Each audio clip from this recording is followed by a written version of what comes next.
Alors, je m'appelle Camille Régoré, je suis directrice de l'association Mountain Riders. Et Mountain Riders, c'est une association d'éducation à la transition écologique en montagne. Je m'appelle Yann et je suis chargé de communication pour l'association Mountain Riders.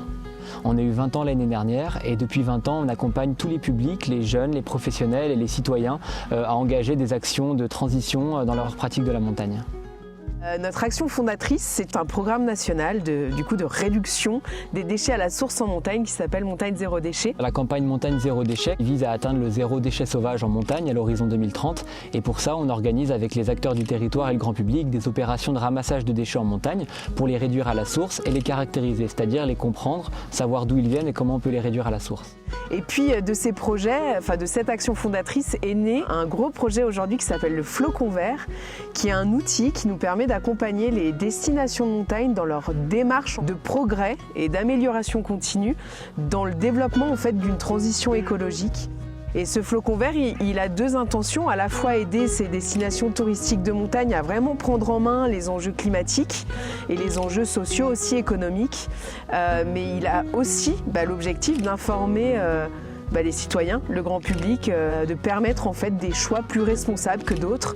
Et du coup, nous, c'est vraiment ce qui nous anime chez Mountain Riders, c'est l'accompagnement de l'évolution de nos comportements individuels pour que collectivement, on arrive à relever ce challenge de la transition. Dans notre démarche de réduction des déchets à la source, ça nous paraissait évident de nouer des partenariats et une histoire solide et porteuse de sens avec Quetch, qui elle aussi est actrice de la réduction des déchets en proposant justement des gourdes qui sont un des objets symboliques de la réduction des déchets en montagne ou dans la nature. Voilà, on est ravis d'avoir un objet qui soit beau, à l'image de la montagne belle qu'on a envie d'avoir et qui ait aussi du sens et qui nous indique le chemin à suivre. Au quotidien, chez Mountain Riders, on sensibilise les enfants, les jeunes, dans les écoles, au collège, au lycée. On les accompagne sur ce qu'on appelle, nous, l'éco-citoyenneté. Finalement, c'est comment, au quotidien, on arrive à comprendre les enjeux climatiques. On travaille généralement sur une année, sur des actions très concrètes. Avec certains, on va partir en vélo, découvrir plutôt la mobilité douce et le voyage à vélo. Avec d'autres, on va vraiment utiliser la montagne, qui est, nous, notre terrain de jeu, comme un vrai terrain d'expérimentation de l'itinérance, préparer un sac à dos, emmener le minimum de déchets possible, puis arriver en refuge ou passer une nuit en bivouac et du coup prendre conscience des enjeux plutôt énergétiques finalement.